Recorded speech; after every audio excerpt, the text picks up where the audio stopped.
right, I hope my audio is not messed up like it was last time. All right, so let me just address the replay gang.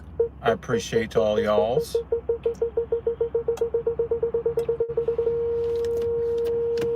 for watching.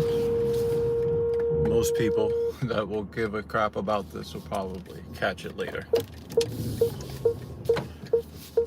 As I try to get out of this parking spot right quick. I keep hitting my windshield wiper because the stalk on this car that's for the windshield wipers is for the reverse drive neutral on the other car. So I'm always messing up when I get in this car and I hit that right side stalk, and then it looks like maybe I did not get this car illegally. Because here it is on a sunny day in New York at 8 o'clock in the morning, and here's my windshield wipers because I keep mixing up the stalk. So in this car, the PRND is this garbage truck just tried to honk his way to me blowing the red light because he wanted to blow the red light behind me. I'm not impressed. No, I'm not going to blow the red light so you can blow the red light. No. The answer is no. Anyway, so I'm leaving the gym. You know, the last time I talked to you people, what do you mean, you people? It's time for a house meeting, y'all. So last time I talked to you on Saturday, like, I was feeling really good about myself. Really feeling good about the work that I have been doing. And, it's, things are... Ariana, how you doing? Thank you for coming by. I appreciate you. So, I had a really good leg press day. It went well beyond my greatest expectations. And, I did some good back work, and it was all fine. It was all good, all dandy. Well, after I got out of the car, when I ended the live stream, I started walking a little funny. It was like, hey, my left hip feels a little weird, whatever. Went home. We did the live stream for UFC 299. And my hip just gradually felt worse. Now, as a, almost 41-year-old man, you don't want to feel anything funny around the hips. Pause. All right. Hey, you don't want to, I went to bed, I woke up, and I just really could not walk. I could not turn over in the bed. My hip had lit up so bad. And I'm trying to work my way through the range of motion because I'm wondering, did I tear my labrum? Did I, do some damage to the joint while leg pressing in that deep range of motion? And good question, Ariana. Was there something on my hip? No. It's crazy. Like, I don't understand what happened to my hip, which made me more fearful.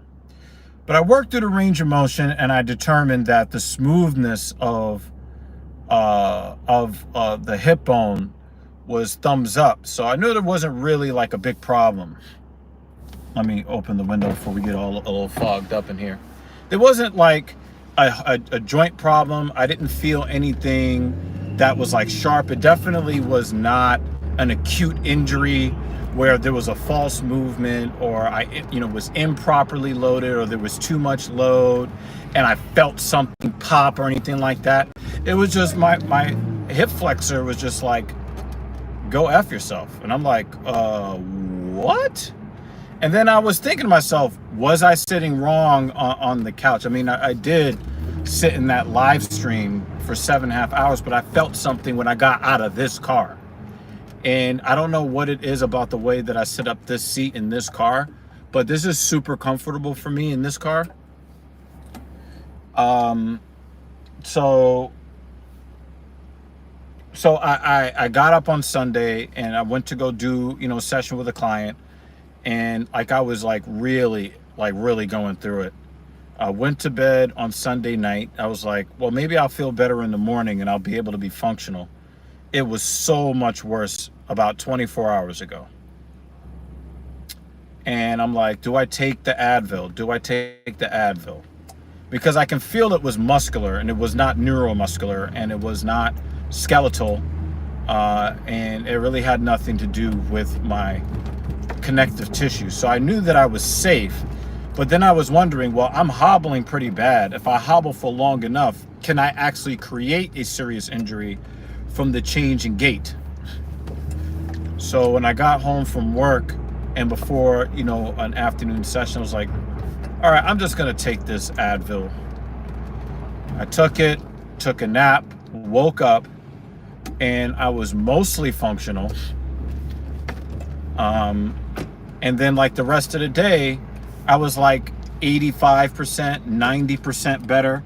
I'm like, I don't understand what is wrong. I woke up today, I was like 97% better. Now, I asked the lady at home, I said, hey, how long is that Advil supposed to last? And she said 4 to 6 hours. And here I was feeling like $1,000,000 long after that. So I was just like, why did my muscle just flare up like that? And I don't know. So today I'm leaving the gym now. I said, you know what? I'm going to see what happens. First of all, I thought that maybe I was in a position where I was pushing my body too hard for too long and my body was starting to rebel against me. Oh, this guy just ran the red light. Nice. Good job, guy. Made an illegal left-hand turn through the red light. And whatever, yo. But yeah, like I went and I said, you know what? I'm going to do a deload week. Now, I've been avoiding the deload week because I really want to push I really want to be aggressive because I'm having so much success with my lower back rehab using the very heavy leg press and leg curls and ankle elevated and flat ground squats. Like I'm really like going really hard on the lower body stuff, pretty much as hard as I'm going on the upper body stuff, since I'm really trying to look magnificent this late spring and summer. I'm not there yet. So I did a deload week. On Saturday I did 25 reps at 315, and today my working sets I did 15 reps at 185. On a deload week, you should be cutting your volume in half, and you should be cutting your resistance in half. You really only want to be moving and for long enough and heavy enough to remind your body that you're still on this schedule and you still need to move these muscles and put a little bit of stress on them, not to the point where you are depleted, because a deload week is supposed to allow your muscles to more completely heal from a lot of the fatigue and damage that you're doing to them, if you're smart, 5 to 8 week segments. So I did instead of doing the leg curl at 315, I did it at 185, and I only did 3 sets, not 5. And I really did pay very close attention to the range of motion. I stayed in the eccentric phase maybe 3 to 5 seconds, just feeling that big stretch. And I really wanted to feel what would happen through the hip, and all systems go. So I'm very, very thankful I'm not, walking funny, with the old man limp or anything like that. Um, um, I added a little bit of incline. So I've been doing on the Smith machine. I've been doing the incline bench press at about 155 pounds. Today I just did the flat, the incline dumbbell press with 40s instead. So a total of 80 pounds. I did 3 sets of 7, very slow through the eccentric. I hung out in that stretch. I really wanted to feel that stretch. And then I did 3 sets of 7 with the 50-pound dumbbells on the flat bench press, which is a little bit more than 50% of what I've been doing on the free bar bench. The free bar bench, the last time I did it, I did 4 sets of 6 at 185, very, very slow. So don't think that I can't bench press 225, is that I'm bench pressing 185 and really keeping the tension on my chest in a stretch position for as long as I can, moving really slow. I don't do fast reps. So that worked out really fine, and I left the gym. But I do want to tell you what grinds my gears about yesteryear's gym equipment. And I just realized this. I used to kind of be dogmatic when it came to fitness concepts. I would always say that I don't want to use machines, free barbells, no gloves, no straps, no knee sleeves, no back brace unless like you're going for a PR and things of that nature. And today I did not want to really do any stabilization for myself because it's a deload week, and I just wanted everything to be nice and smooth and free and easy. I just wanted to hit my upper pec so I can feel something, hit my middle pec so I can feel something, and leave. So I went to the I forget the company that makes the Hammer Strength. Hammer Strength has these machines, and I don't hate Hammer Strength. And Hammer Strength is cool most of the time. For me, it's probably their newer equipment is probably best. But the gym that I have is an old school gym, and they have there's these machines where you can do an overhead press where you're kind of on an incline bench, pushing in an incline direction. There's the regular chest machine where you just kind of push the handles in this direction, and they have like a very poorly angled thing that's supposed to hit the incline. And I'm trying to get into deep stretch, and the machine goes all the way and it comes to the rest, and I'm like, what is going on here? Where's the range of motion? Now, again, I can't really blame Hammer Strength for this because back in the old days, we used to think that the squeeze was the most important part of the lift. Okay. We know that that is not the truth anymore if you're trying to drive hypertrophy. But I just wanted to have a free and easy day, moving, smooth. I wanted to get a nice stretch through my pecs. And I got none of that. And I looked like an idiot because I put on light plates to warm up. I could not get a deep stretch whatsoever. And I had to get up, take the light plates off the machine, and then just go find a bench somewhere and some dumbbells. Yo, what up, Vage Wolf? What's good, man? I hope I pronounced that properly. Thank you for coming by. And so I'm hoping that Hammer Strength and Nautilus and there's a couple of other big companies that make commercial gym equipment. Please pay attention to the science. I beg of thee. I beg of thee. I beg of you. Please pay attention to the science. Please. We need these chest machines, shoulder machines. And when I say shoulders, I mean rear delt, anterior delt, medial delt. We need these machines to have the range of motion that allows the deepest stretch possible for the average person. And while I do have very long arms for somebody my height, I think my wingspan is actually close to 7 feet, even though I'm only 6'3". I have very, very long arms. I could feel that the range of motion would not be good enough for even somebody who's 5'10", with a wingspan of maybe, 6 foot, 3 or 4. You know what I'm saying? Oh, Savage? Oh, yeah, I like calling everybody Savage. So, yeah. So, yeah. Hell yeah, man. Good to see you. These machine companies, I hope you guys are developing equipment that honors the biomechanics that have been proven. Because if you're using a machine like that, you're not trying to get strong. You're trying to get big. Now, you can get strong as you get big, no doubt. But your main focus is driving hypertrophy. I can't drive hypertrophy with this little ass range of motion. I can't do it. It's not possible. Not the hypertrophy that I want.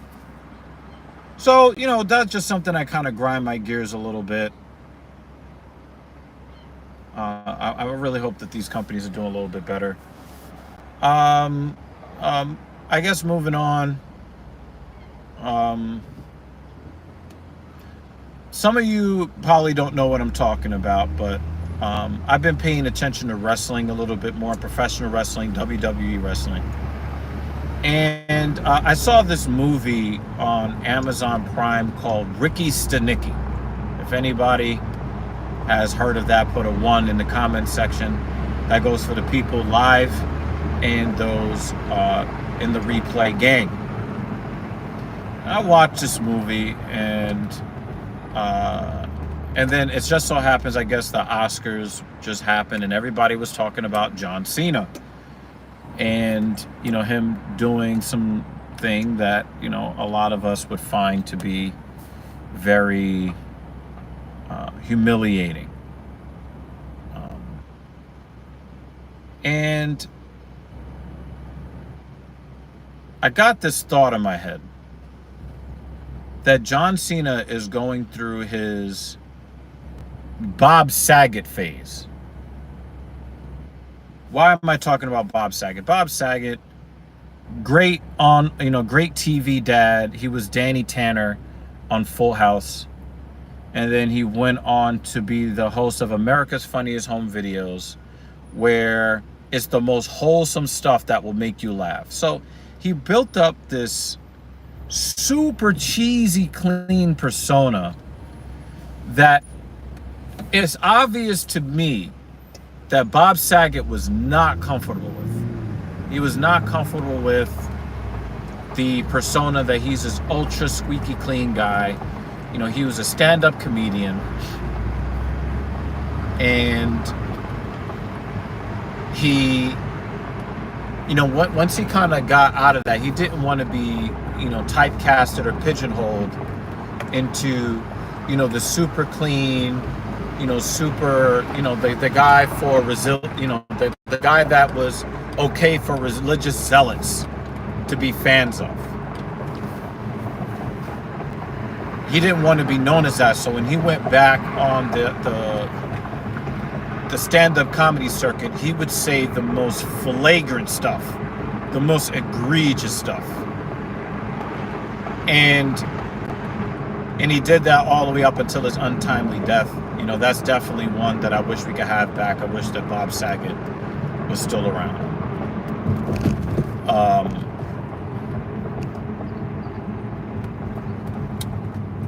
John Cena is going through his post America's Funniest Home Videos arc.